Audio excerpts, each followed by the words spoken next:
이제 다 함께 마음을 모아 지금 이 시간 우리와 함께 하시는 하나님께 예배 드리겠습니다.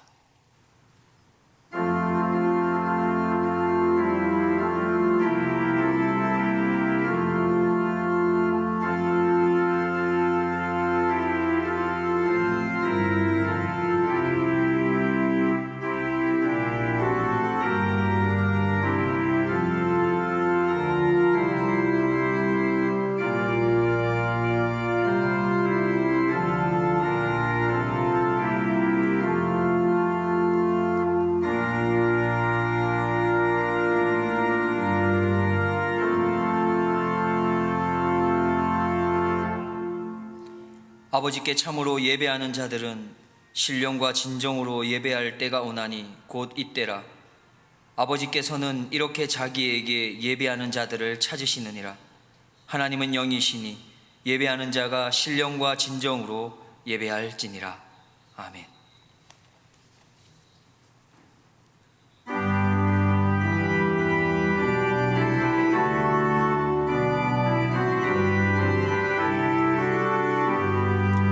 주의 영광 빛나니 할렐루야. 성도들은 주 앞에 할렐루야. 보좌 앞에 천사도 할렐루야. 주의 사랑 크셔라. 할렐루야. 하늘이여 땅이여 할렐루야. 주의 기사 전하라. 할렐루야.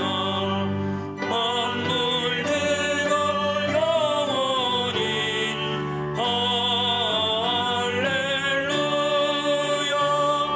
서로 와담하여라. 할렐루야.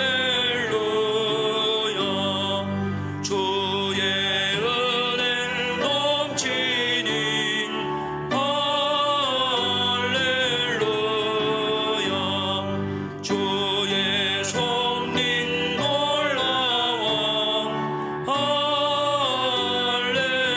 할렐루야. 주의 역사 크셔라. 할렐루야. 주의 사랑 한없네.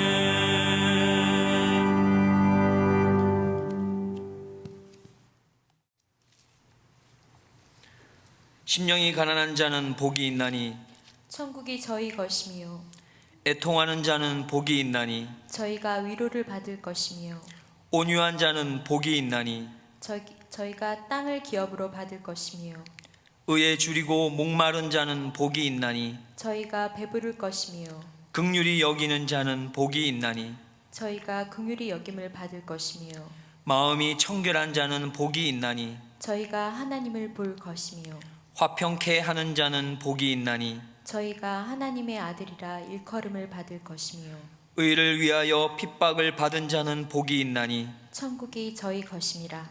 나를 인하여 너희를 욕하고 핍박하고 거짓으로 너희를 거스려 모든 악한 말을 할 때에는 너희에게 복이 있나니 기뻐하고 즐거워하라. 하늘에서 너희의 상이 큼이라.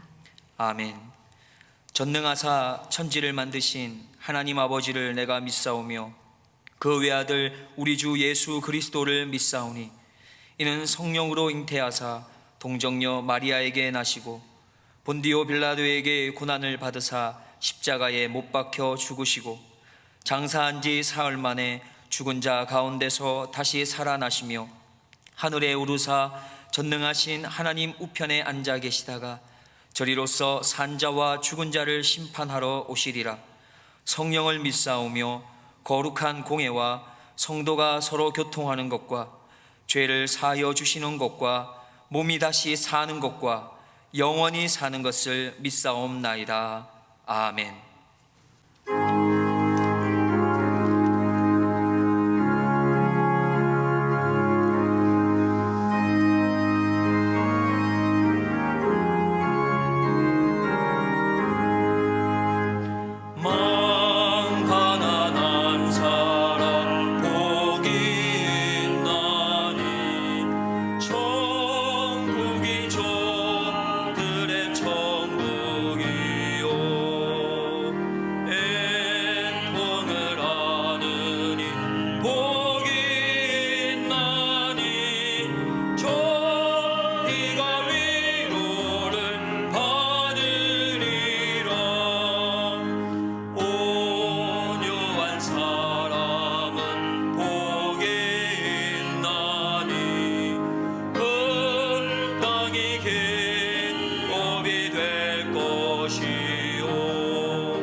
하나님 아버지, 오늘도 새로운 하루를 맞이하게 하시니 감사드립니다.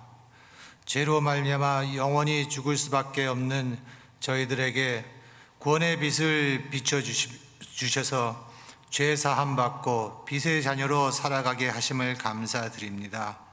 우리 주님의 생명의 빛으로 오셔서 저희들을 구원의 빛으로 인도해 주시지 않으셨다면 저희들은 영원토록 어두운 죄악의 길을 방황하다가 지옥 가는 인생이 되었을 것입니다. 이제는 빛이신 주님을 따라 빛의 자녀로 살아가며 항상 하나님께 감사의 고백을 드리는 저희 모두가 되게 하여 주시옵소서. 이 시간 저희 FPC 교우들이 마음을 모아 오늘도 살아 역사하시는 하나님께 간구합니다. 코비드-19의 확산 앞에 아무것도 할 수 없는 저희의 나약함을 깨닫고 그간 지금의 교만을 회개합니다. 전능하신 하나님 아버지, 코비드-19 확산을 주님의 능하신 팔로 막아주시옵소서. 무엇보다 코비드-19 확진자들과 그 가족들에게 위로자 되시는 성령님께서 평안을 허락하여 주시옵소서. 예수 그리스도의 보혈로 속히 치유되게 하사 억눌려 있는 평안한 마음을 허락하여 주시고 예수 그리스도의 보혈로 속 있는 두려움에서 벗어나지 않게 하여 주시옵소서. 우리의 지혜와 능력이 되시는 주님, 애쓰는 정부와 의료진 그리고 수많은 봉사자들에게 지혜와 능력이 되시어 신속하고 정확하게 이 사태를 수습하게 하시고 이들을 감염으로부터 보호하여 주시옵소서.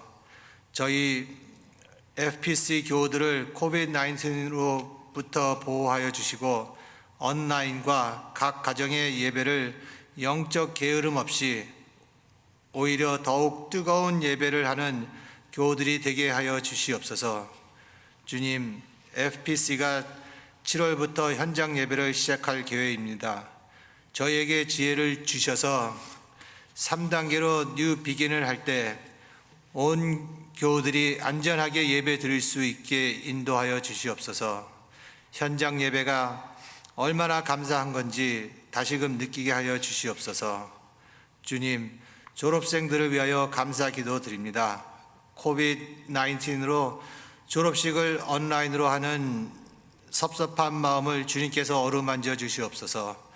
주님의 인도와 보호하심으로 상급학교로 진학하여도 주님께서 사랑하는 우리 자녀들의 앞날을 인도하여 주시옵소서. 사회로 나가는 자녀들은 사회에 잘 적응할 수 있도록 해 주시고 자기의 능력을 잘 발휘할 수 있는 능력 주시고 사회에 나가서 좋은 만남을 가지게 하시고 나쁜 길로 가지 말고 주님과 함께 동행하며 걸어갈 수 있게 하여 주시옵소서. 예수 그리스도의 좋은 일꾼으로 쓰임 받게 하시고 세상에 필요한 사람이 되게 하여 주시옵소서. 사랑의 주님, Father's Day를 맞이하여 자녀들이 잘 되기를 간절히 원하며 밤낮으로 고생하시며 살아오신 부모님들을 기억하셔서 주님의 넘치는 위로로 가득 채워주시길 원합니다. 때로는 부모님, 때로는 저희들이 나쁜 길로 가는 것을 보시며 가슴 아파하시고 저희가 병들었을 때에 용기와 희망을 주시던 저희 육신의 부모님께 사랑의 축복으로 보상하여 주시고 놀라운 영혼의 평화를 채워주시옵소서. 오늘도 말씀을 전하실 목사님을 성령의 능력으로 붙드시고 말씀을 듣는 저희가 심령이 새로워지는 시간이 되게 하여 주시옵소서. 예배를 위하여 섬기고 충성하는 손길들, 특히 온라인 예배를 위하여 아름다운 미디어와 사운드를 담당하신 간사님들께 많은 복 내려 주시옵소서. 우리를 구원하시고 네 부모를 공경하라 하신 구주 예수 그리스도의 이름으로 기도드립니다.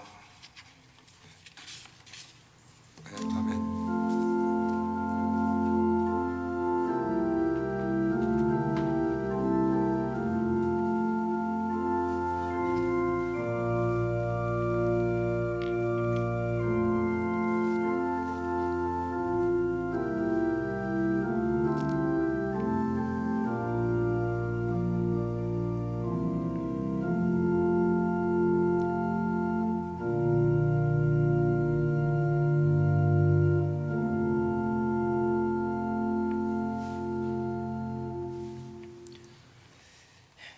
오늘 거룩한 주일 우리에게 주시는 하나님의 말씀은 마태복음 5장 5절 말씀입니다. 오늘 우리에게 주시는 하나님의 말씀 마태복음 5장 5절 말씀입니다. 같이 합독하겠습니다. 온유한 자는 복이 있나니 저희가 땅을 기업으로 받을 것이미요. 아멘.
지금 우리들은 산상수훈을 통해서 그리스도인의 모습은 어떠해야 하느냐를 배우고 있습니다. 그리스도인은 첫째, 심령이 가난한 자라고 하셨고, 둘째는 애통하는 자라고 말씀하셨습니다. 그리고 오늘 세 번째는 온유한 자라 말씀하십니다. 근데 우리가 이 온유한 사람이라는 말을 들으면 이거 별로 호감이 가지 않는 그런 단어입니다. 왜냐하면 온유한 사람 하면 듣기 싫은 말 하지 못하고 좀 우유부단하고 줏대없고 무기력한 그런 사람을 떠올리기 때문입니다. 그런데 예수님은 자신을 가리켜 뭐라고 말씀하셨냐 하면, 나는 마음이 온유하고 겸손하니 나의 멍에를 메고 내게 배우라, 이렇게 말씀하셨습니다. 그러니까 예수님은 온유한 분이라는 거 우리가 잘 알죠. 하지만 예수님이 온유하지만 무기력하거나 줏대가 없는 분이라는 것은 우리가 잘 알고 있습니다. 그래서 우리는 먼저 이 온유라고 하는 단어의 뜻을 분명히 먼저 밝히고 갈 필요가 있습니다. 이 온유라는 말의 헬라어가 프라우스라고 하는 단어인데, 여기에는 일반적으로 세 가지의 개념이 있습니다. 첫째는 두 극단으로 치우치지 않는, 즉 중용을 말하는 것입니다. 두 번째로는 자기 자신을 잘 절제하고 그리고 통제할 수 있는 훈련된 인격, 그러니까 자기 감정을 통제하는 절제된 인격을 온유라고 말을 합니다. 그리고 세 번째는 겸손이라는 의미가 들어가 있습니다. 그러니까 이 세 가지 개념을 종합해 보면 온유라는 것, 온유한 사람은 마음을 다스리는 자다라고 이렇게 결론을 지을 수가 있습니다. 근데 성경은 이 마음을 다스릴 수 있는 사람을 아주 위대한 사람이라고 그렇게 말을 합니다. 잠언 16장에 보면, 노하기를 더디하는 자는 용사보다 낫고 자기의 마음을 다스리는 자는 성을 빼앗는 자보다 나으니라, 이렇게 말씀했습니다. 그러니까 오늘 말씀은 물론 예수님께서 모든 그리스도인들에게 주시는 말씀이지만 특별히 우리 한국 사람들이 잘 들어야 되는 그런 말씀입니다. 왜냐하면 우리 민족에 흐르는 피가 이 온유와는 거리가 멀기 때문입니다. 우리에게는 이 다혈질적인 피가 흐르고 있다는 것입니다. 그래서 나타나게 되는 우리 민족의 장점과 단점이 있죠. 장점하면 개인의 성취가 빠르다는 것이죠. 제가 선교지를 방문해 보면서 느끼는 것은 이 개발도상국마다요, 다 한국의 발전상을 굉장히 부러워합니다. 그리고 한국을 본받기 바라고 있다는 거예요.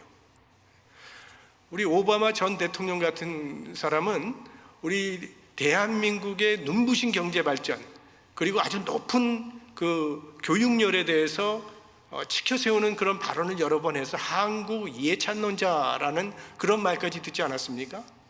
그러니까 우리 민족은 어느 나라에 가서 살든지 중간은 간다는 거예요. 우리가 지금 미국에 살고 있는데 미국 이민 역사가 우리가 타 인종보다 좀 짧은 편입니다. 하지만 어느 인종보다도 개인적인 성취는 뒤떨어지지 않는 편입니다. 몇 해 전에 영국 방송에서는요, 미국 이민의 성공 사례로 한국인을 꼽기도 했습니다. 그게 우리 한국 민족의 자랑이라고 볼 수 있죠. 장점이라고 볼 수 있어요. 근데 또 단점이 있습니다. 우리는 함께 사는 힘이 약하다는 거예요. 단일 민족이라는 말이 부끄러울 정도로 싸우기 좋아하는 민족으로 그렇게 낙인이 찍혀버렸습니다. 지구상의 유일한 분단 국가죠. 남북이 갈라진 것만 해도 창피한데 사회도 단체도 교회도 정말 부끄러울 정도로 싸움이 많습니다. 더구나 우리가 이 다혈질적인 피를 가지고 있기 때문에 한번 싸우기 시작하면요, 앞뒤를 가리질 않아요. 할 말 못할 말 가리지 않고 다 쏟아버립니다. 그리고 나서는 또 하는 말이 있죠. 난 뒤끝 없는 사람이니까 없었던 일로 하자고. 그런다고 그게 없어집니까? 마음을 잘 다스려야 합니다. 두 사람이 논쟁이 붙었습니다. 한 사람은 큰 소리를 치면서 화를 냅니다. 다른 사람은 조용조용하게 말을 합니다. 누가 이긴 것입니까? 큰 소리 친 사람이 진 겁니다. 이렇게 얘기를 하면 또 예수님도 화를 내지 않으셨습니까? 이렇게 말하는 분들도 계시더라고요. 물론 예수님도 화내셨죠.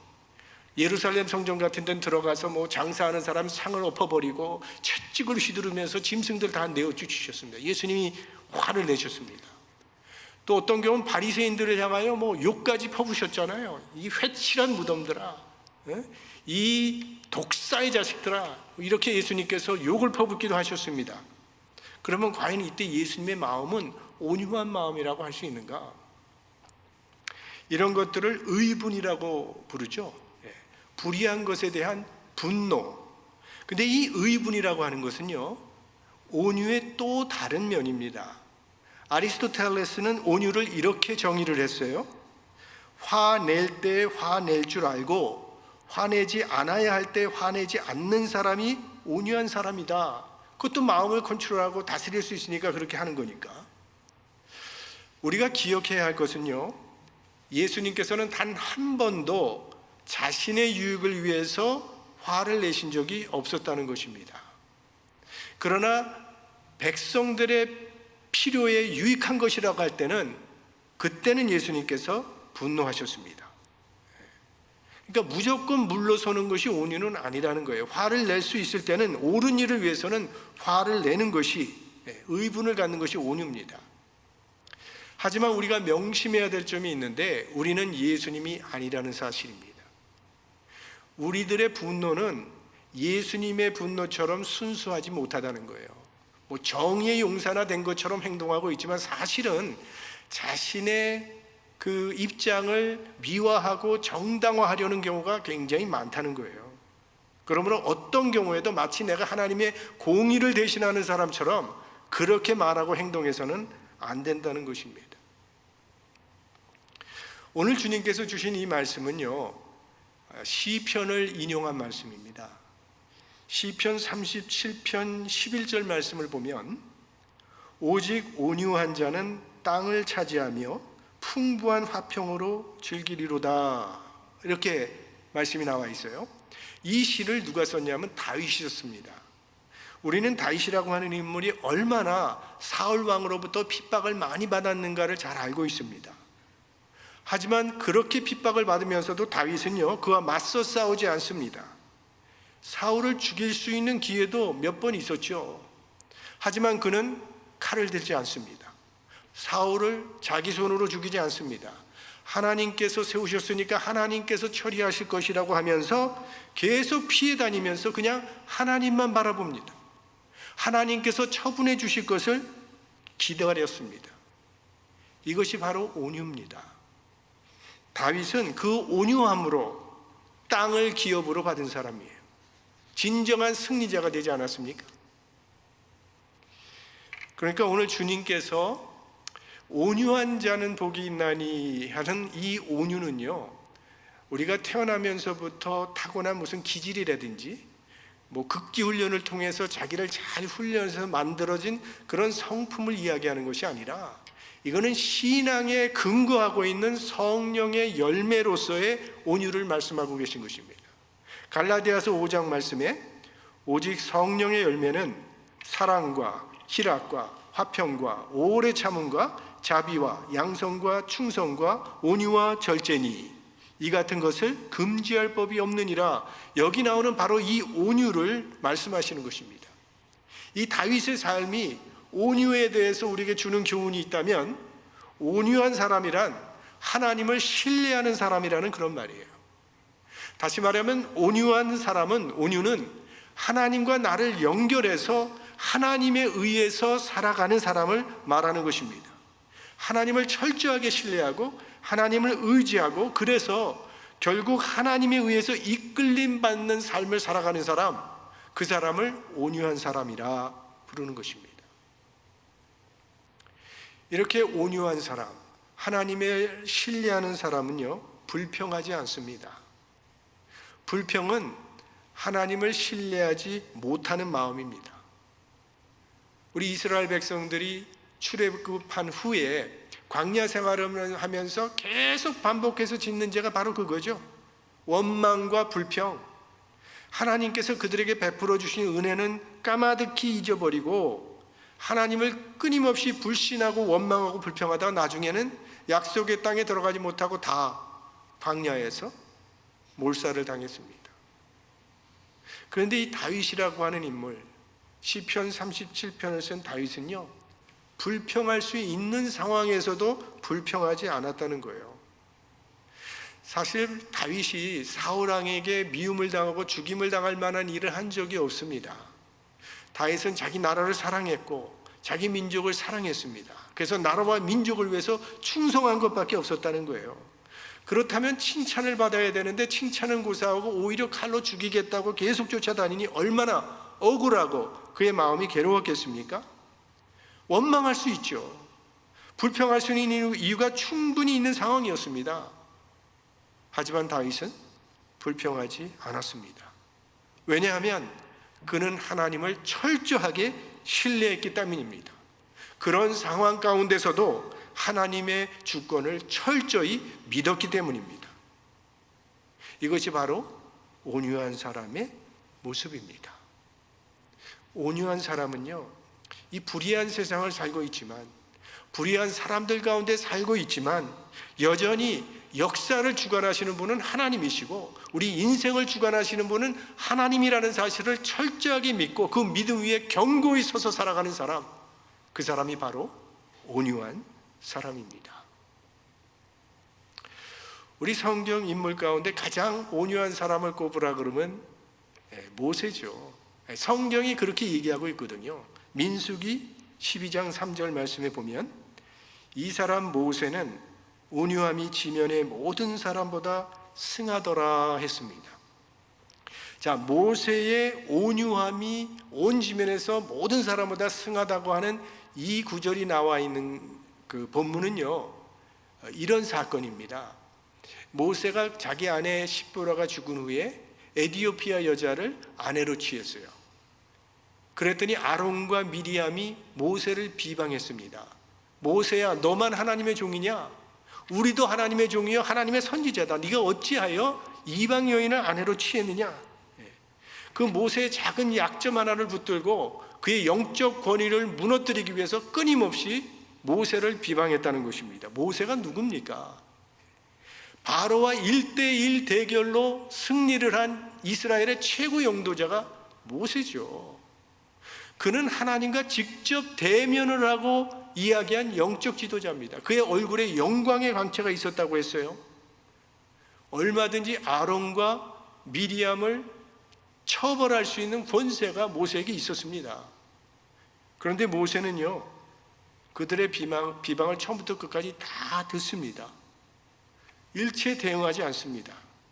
그저 하나님의 처분을 기다립니다. 이게 온유입니다.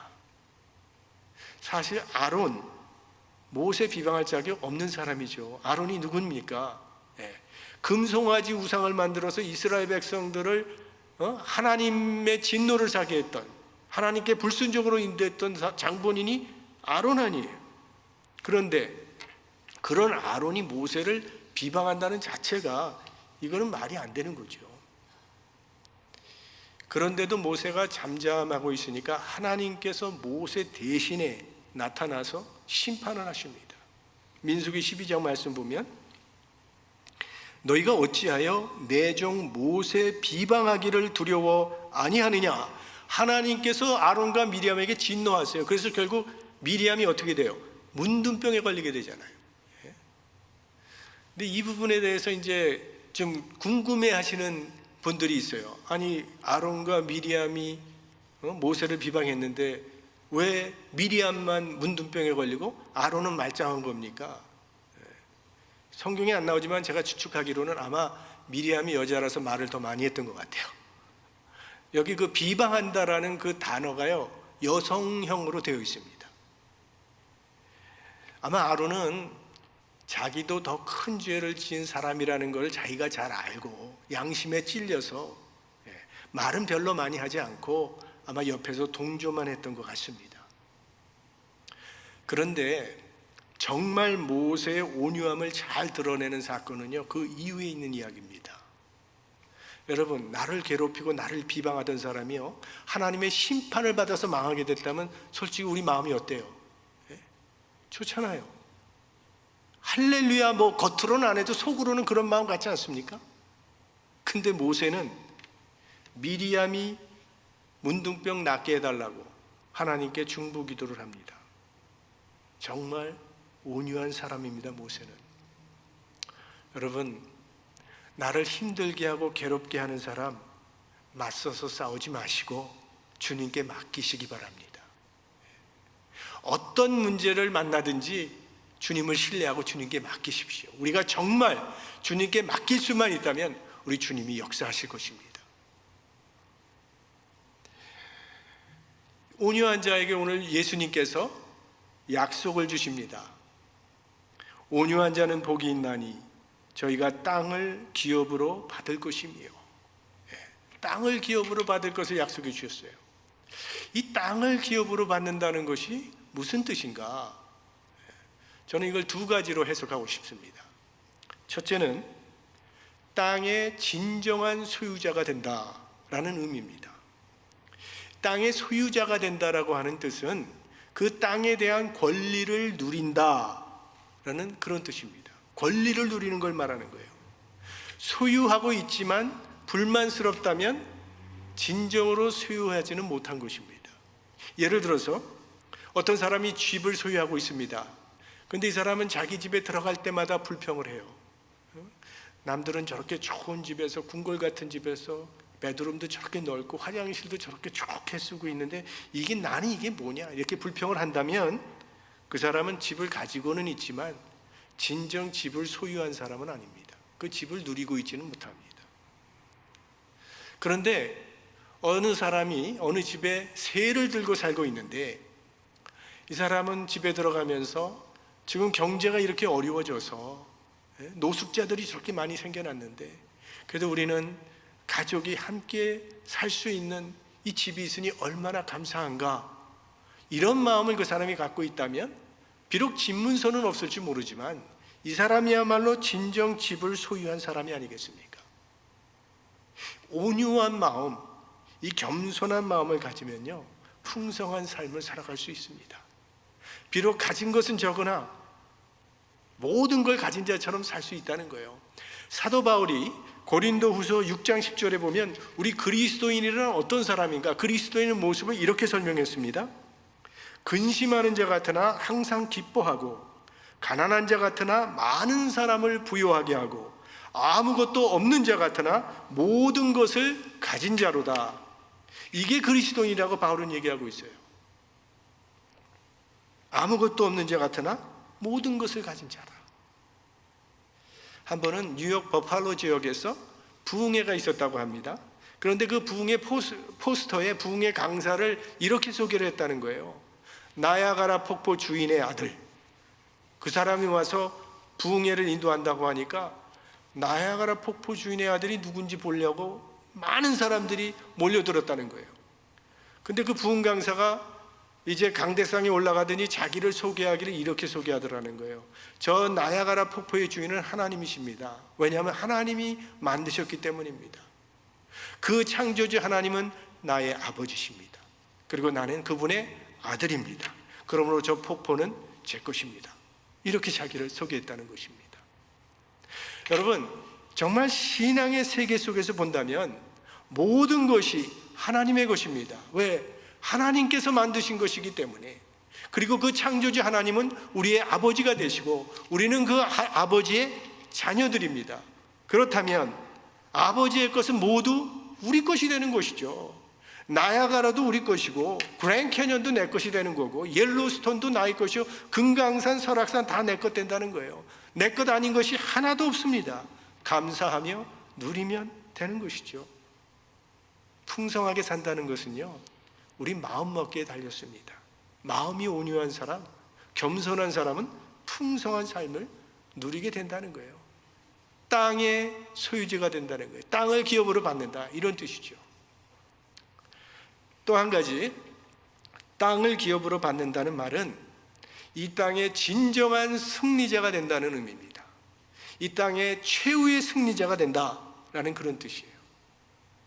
여러분, 우리가 알고 있기에는요 강하고 사나운 사람이 무엇이든지 차지할 수 있지, 온유하고 약한 사람은 갖고 있는 것까지도 다 빼앗기고 만다, 그것이 세상이다 라고 생각을 합니다. 그래서요, 우리 아이는 너무 착하기만 하지 세상을 몰라서 걱정이라고 하시는 부모님들 종종 만나게 됩니다. 이 세상이 얼마나 험악한데, 눈을 부릅뜨고 있어도 코베가는 세상인데 저렇게 착해 빠져가지고 과연 이 세상에 제대로 살아갈 수 있을지 모르겠다고 걱정하는 그런 부모님들 계십니다. 언뜻 보면 우리가 살고 있는 이 사회는 약육강식의 사회처럼 보입니다. 강한 자가 생존 경쟁에서 살아남는 것처럼, 그들이 유일한 승자가 되는 것처럼 보입니다. 하지만 자연계를 보십시오. 그 반대 현상이 나타나고 있습니다. 자, 호랑이, 사자, 이건 가장 강하고 사나운 동물들이죠. 상식적으로 생각하면 이런 호랑이나 사자같이 강한 동물은 다른 동물을 다 잡아먹으니까 계속 번성하고 이 땅을 덮어야 되지 않습니까? 그런데 그런 동물은 멸종위기에 있다는 거예요. 천하무적 같았던 공룡들은 이미 사라진 지 오래되었습니다. 반면에 남을 해치지 못하는 아주 연약한 온유한 동물들은요, 다 잡혀먹어서 멸종당해야 될 것 같은데 갈수록 늘어가면서 지구를 차지하고 있으니 이 약육강식을 어떻게 설명할 수 있겠습니까? 저 예전에 뉴저지에서도 잠시 산 적이 있었는데, 그때 제가 잊지 않고 기억하는 라디오 방송 프로가 하나 있었어요. 그때 타픽이 뭐였냐 하면 자동차에 치여 죽은 이 사슴을 어떻게 처리하느냐, 이거 가지고 서로 토론하는 그런 시간이 있었습니다. 뉴저지에서 그 자동차에 치여 죽은 그 사슴들을 한편에서는 죽었으니까 그냥 누구든지 가져가게 하자, 그런 편이 있었고, 또 다른 편은 안 된다, 그건 절대로 그렇게 하면 안 되고 꼭 그 정부에서 관리하는 직원들이 와서 가져가게 해야 된다, 이렇게 주장을 하면서 서로 토론하는 거예요. 그때 결론은 기억나지 않아요. 그렇지만 내가 그때 생각했던 거는 얼마나 사슴이 많길래 자동차에 치여 죽은 사슴을 가지고 저렇게 토론을 할 정도인가, 이런 생각을 했던 기억이 나요. 우리가 지금 살고 있는 이 캘리포니아는요, 1년에 자동차에 치여 죽는 사슴이 약 2만 마리입니다. 그리고 이 캘리포니아에서는 죽은 사슴 같은 거 보면 누구든지 가져갈 수 있도록 그렇게 돼 있어요. 참고로 말씀드리는 거예요. 제가 30여 년 전에, 30년 훨씬 좀 넘었는데요, 그때 한국에 가서 그 변섬이라고 하는 별명을 갖고 있는 그런 섬을 보게 됐어요. 그때 여행 가이드가 뭐라고 얘기해 줬냐면요, 저 섬은 원래 동물이 살지 않는 섬입니다. 그런데 거기에 토끼 2마리를 풀어놨더니요, 이게 얼마나 번식력이 강한지 기하급수적으로 늘어나가지고요, 그 섬 전체가 토끼똥으로 덮여졌다는 거예요. 토끼똥 천지가 됐다는 거예요. 그래서 변섬이라고 부른다는 전설 따라 삼천리 같은 이야기를 제가 들었던 기억이 지금도 생생합니다. 자연계가 그래요. 근데 자연계뿐만 아니라 우리 인간 세계에서도 온유한 사람들이 땅을 차지하게 되는 것이 역사의 교훈입니다. 여러분, 알렉산더 대왕이 그렇게 많은 사람을 죽여가면서 그 넓은 땅을 차지했는데 한 평이라도 알렉산더 대왕의 땅으로 남아있는 땅이 있습니까? 징기스칸이 그렇게 넓은 땅을 정복했는데 지금까지 징기스칸의 땅으로 남아있는 땅이 있느냐 하는 것입니다. 대영 제국이 아직까지도 해가 지는 날이 없는 나라인가 하는 것입니다. 예수님께서는 이 땅에 오셔서 온유한 삶을 사셨습니다. 핍박을 당했지만 대적하지 아니하시고, 조롱을 받으셨지만 욕하지 아니하시고, 한쪽 뺨을 때리면 다른 쪽 뺨을 돌려대셨으며, 십자가에 끌려가서 죽이는 그 순간까지도 예수님께서는 반항하지 않으셨습니다. 그런데 오늘날 세계인의 영혼을 사로잡고 있는 분은 바로 예수 그리스도라는 것입니다. 전 세계 인구의 3분의 1이 예수님을 구주로 고백하고 있습니다. 예수를 믿는 사람이나 믿지 않는 사람이나 지난 2000년의 역사는 예수 그리스도의 역사임을 부인할 수 없습니다. 연대만 보아도 예수님의 탄생을 중심으로 기원 전과 기원 후로 나눠져 있지 않습니까? 철학, 과학, 예술, 심리학, 이 모든 학문의 근원은요, 예수님으로부터 출발된 것입니다. 우리가 아름답다고 생각하는 세계적인 건물들 대부분 다 예수 그리스도를 찬양하기 위해서 지은 건물들입니다. 온유하신 예수님이 역사의 중심이 되셨고 우리의 심령과 영혼의 주인이 되셨다는 것이죠. 하나님의 복을 누리는 길은요, 온유한 자가 되는 것입니다.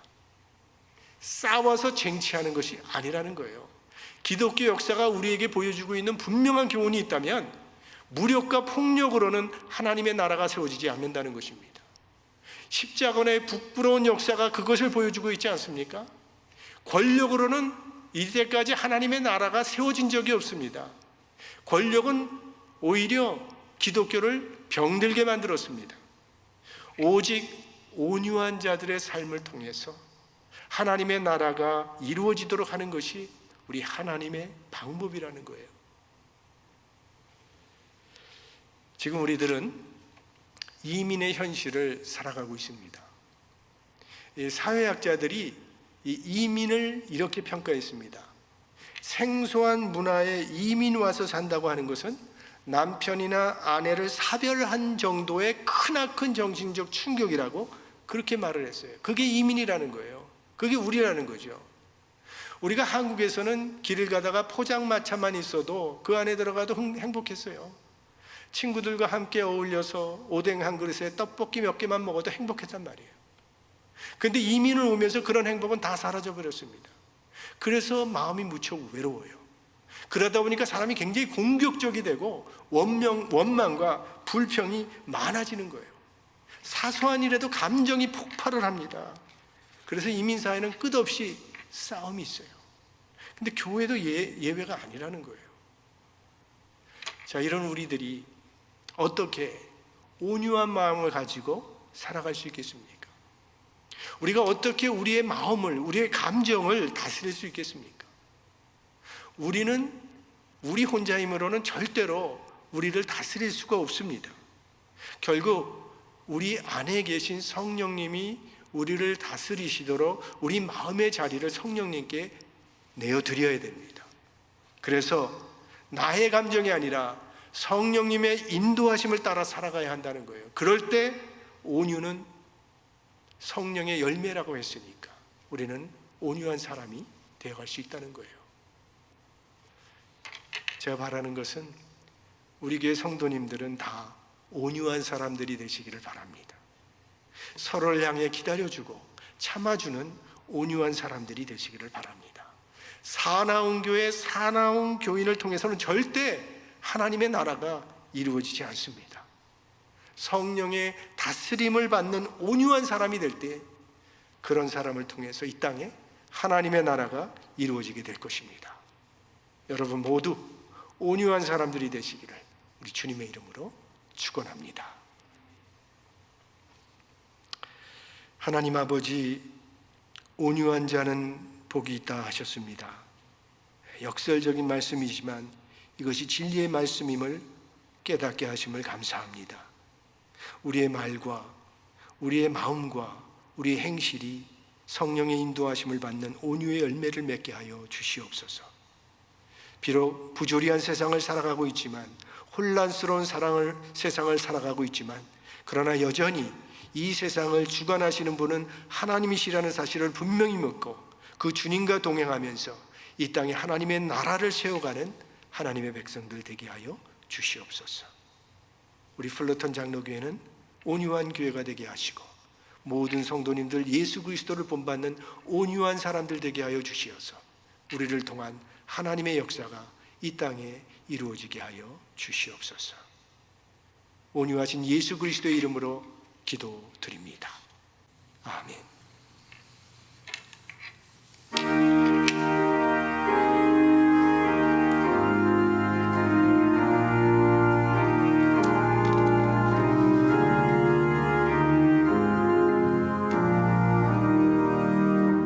겸손히 주를 섬길 땐 괴로운 이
소망이 늘 되어시며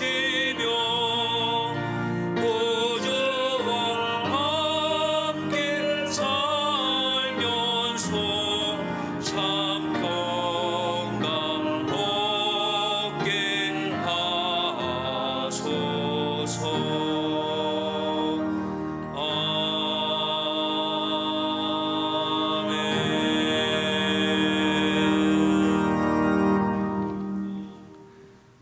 사랑과 은혜의 하나님 아버지, 오늘도 주님의 날에 저희에게 허락하신 많은 복들 감사드립니다.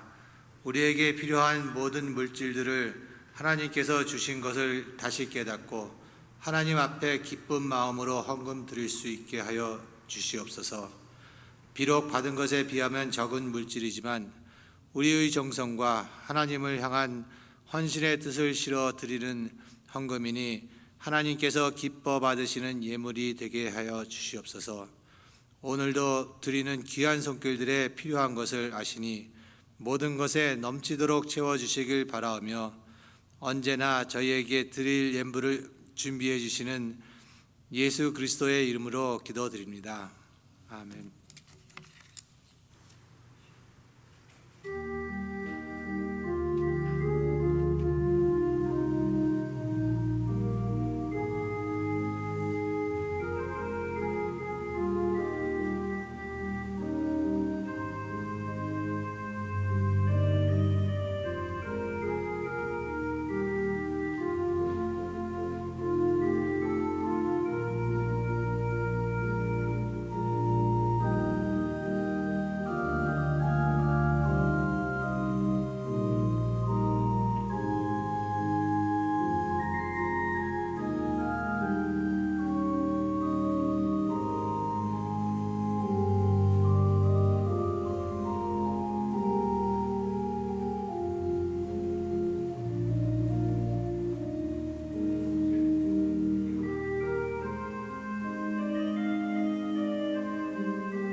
예, 우리 플로턴 교회 가족 여러분, 지난 주간도 평안하셨는지요?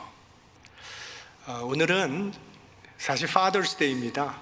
있으나 마나한 그런 날이지만 그래도 우리 옆에 계신 아버지한테 Happy Father's Day 한번 해주세요.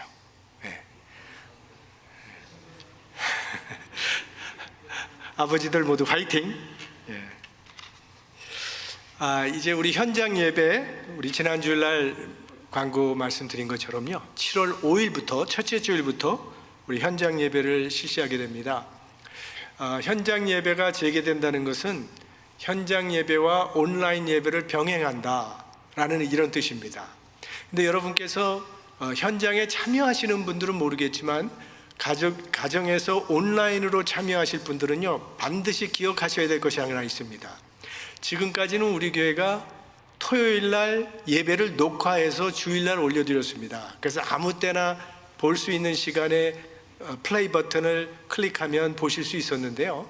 그리고 그랬던 것도 옛날에 우리 갖고 있었던 미디어 머신이 실시간에 방송할 수 없는 그런 기계였어요. 근데 지금 다 업그레이드를 하지 않았습니까?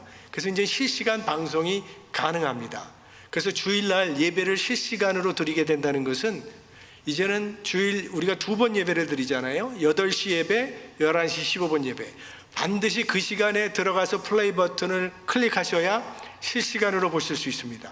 예배가 8시에서 9시에 끝났는데 9시 반에 클릭하면 나오질 않습니다. 그러니까 반드시 그 시간에 지키셔야 돼요. 8시하고 11시 15분 둘 중에 하나 플레이 버튼을 들어오셔서 함께 예배를 참여할 수 있습니다. 그렇지 않으면 그 다음에는 예배는 다 삭제되고 설교만 남게 되니까 온전한 예배를 드리기는 힘들어지신다는 걸 기억하시고요. 그게 7월 5일이 아니라 이제 7월 5일에도 그렇지만 이번 돌아오는 주일부터 그렇게 됩니다. 그건 또 나중에 제가 설명을 좀 드리도록 하겠습니다. 우리는 3단계로 현장 예배를 오픈한다고 말씀드렸죠. 7월 5일부터는 한어권 주일 장년 예배, 그리고 영어권 주일 장년 예배가 현장 예배를 드리게 됩니다. 그게 1단계예요. 2단계는 언제 열지 모릅니다. 그러나 2단계가 되면 우리 중고등부 학생들 그리고 수요 예배를 현장 예배를 재개하게 되고요. 그리고 3단계가 되면은 영유아부 유년부까지 해서 교육부 모든 부서와 또 우리 새벽 기도회를 재개하게 되는 이런 3단계로 되어 있다는 거 기억하시고요. 우리가 광고 말씀을 드리겠고 2단계가 오픈할 때 3단계가 오픈할 때 광고 말씀은 드릴 겁니다. 그리고 우리 웹사이트에 들어오면 홈페이지에 또 자세히 항상 설명이 추가되어 있으니까 그렇게 참고해 주시길 바라는데요. 이제 우리 현장 예배에 오시게 되면 몇 가지 따라야 되는 그런 상황이 있습니다. 첫째는 온라인 나는 현장 예배 드리겠다고 신청을 하셔야 돼요. 사전 신청을 하셔야 되는데, 왜냐하면 우리가 받아들일 수 있는 인원이 50명입니다. 1부에 50명, 2부에 50명. 그게 이제 주정부의 방침에 따라서 6피트 소셜 디스턴스를 두면서 카운트하니까 50명밖에 우리가 수용을 할 수가 없습니다. 그래서 사전 등록을 해주세요. 사전 등록을 하는 건 여러분이 지금 홈페이지에 올라가시면 그 배너가 떠 있습니다. 온라인으로 등록할 수 있도록 그걸 클릭하시고 그 안에 들어가서 작성해 주시면 예약이 됩니다. 혹시 나는 온라인을 쓰기 힘들다 하시는 분들은 구역장을 통해서 신청해 주시면 그걸 또 우리 교회에서 잘 처리하도록 그렇게 하겠습니다. 그리고 신청한 다음에는 교회로부터 연락이 갈 겁니다. 문자나 전화로 몇 부 예배 오시면 됩니다. 이렇게 확인을 해 드릴 것입니다. 그리고 이제 교회에 오시게 되면 주일날 주차장에서부터 그 성도님들과 거리를 6피트를 유지하시면서 소셜 디스턴스를 유지하시면서 쭉 본당 쪽으로 오시게 돼요. 그리고 본당에 오시면 먼저 여러분들의 체온을 재는 발열 검사를 하게 됩니다. 그래서 이 체온이 정상일 때는 들어오실 수 있지만 체온이 정상보다 높을 때는 집으로 돌아가셔야 되는 걸 양해해 주시길 바라요. 자신과 다른 사람들의 건강을 위해서 그렇게 할 수밖에 없습니다. 그리고 들어오셔서 사전 예약했던 자신의 명단, 자신의 본인의 이름을 확인합니다. 그리고 들어오시면서 출입구에 이제는 헌금함을 놓을 것입니다. 왜냐하면 헌금 주머니 돌리지 않습니다. 들어오시면서 자기가 직접 헌금함에 헌금을 넣으시는데 헌금 봉투도 여러분이 사용하셨던 그 봉투 사용하지 않습니다. 그건 계속 손을 타기 때문에 새로 헌금 봉투를 우리가 라비에 마련해 둘 것입니다. 그러니까 들어오시면서 자기가 집어서 자기가 헌금하시도록 그렇게 하시면 될 것입니다. 그래서 들어오시면서 손 세정제를 우리 안내위원이 주면 손 세정을 하시고 안내위원을 따라서 우리가 표시되어 있는 좌석으로 6피트 간격으로 앉으시고 예배를 드리시게 됩니다. 그리고 예배 후에는 또 안내위원의 안내를 받아서 퇴실하시게 되시는데 예배 중에는 반드시 마스크를 착용하셔야 됩니다. 그래서 집에서 오실 때 마스크를 가지고 오셔야 되고요. 그리고 예배 후에는요 간단한 눈인사 정도만 하시고 목례 정도 나누시고는 바로 귀가를 합니다. 당분간 우리 식사나 차량 운행은 하지 않습니다. 그리고 그 예배가 끝나면 바로 귀가해야 되는 것은 우리가 예배 전후에 계속 방역, 소독을 하기 때문에 우리에게도 시간이 좀 필요하고요. 그리고 현장 예배에 참여하시는 분은 보통 한 20분에서 30분 정도 일찍 오시기 바랍니다. 왜냐하면 들어오는데 절차가 좀 있기 때문에 사람들이 밀리면 곤란하니까 여유 있게 그렇게 와주시길 바라요. 그리고 최근 14일 이내로 본인이나 자신의 가족이 해외여행을 다녀오신 분들은 온라인 예배를 드리시기 바라고요. 또 고위험군에 계신 분, 좀 고령이시거나 지병이 있으시거나 영유아 아이들은 가능하면 온라인 예배를 드리시기를 부탁드립니다. 제가 지금 말씀드렸던 모든 내용은 여러분이 홈페이지에 들어오시면 자세히 또 설명이 되어 있는 걸 확인할 수가 있습니다.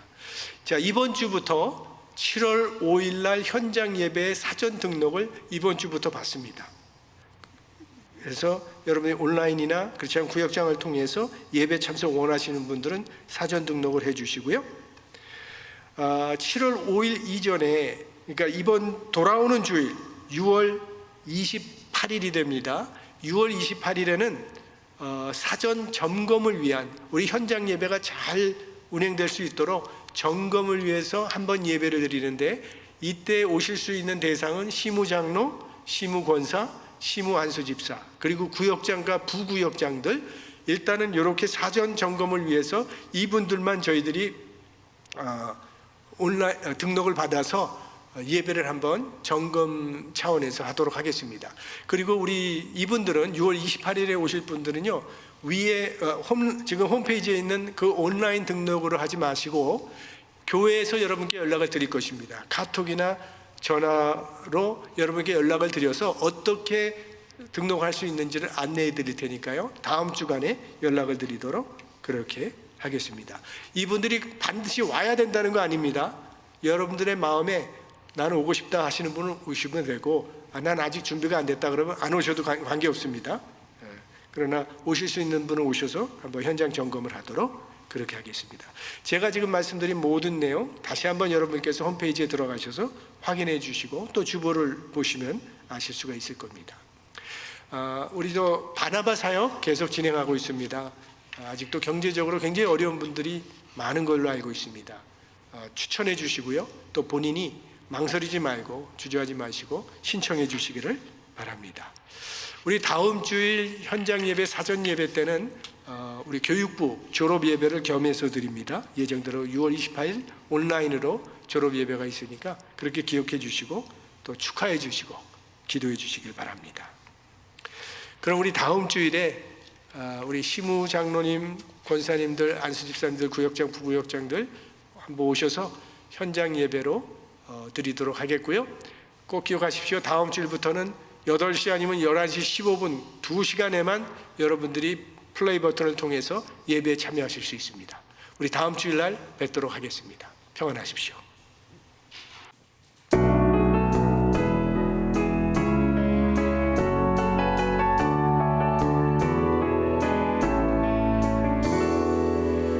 우리를 주님의 자녀로 부르신 목적대로 거룩한 주님의 제자로 살게 하소서. 세상을 향하던 내 눈을 주님께 향하고 주가 걸어가신 그 길을 따르게 하소서. 미리너게 말씀으로 미리너게 주 앞에 무릎으로 성령의 능력 이리로 주 앞에 다시 서리. 미리너게 말씀으로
성령의 능력 힘입어 온유한 주님의 제자로 이 세상을 살아갈 것을 다짐하는 모든 하나님의 백성들 심령 가운데 온유하신 우리 구주 예수 그리스도의 은혜와 아버지 하나님의 사랑과 성령님의 감동하심이 영원히 함께 하시기를 축원하옵나이다.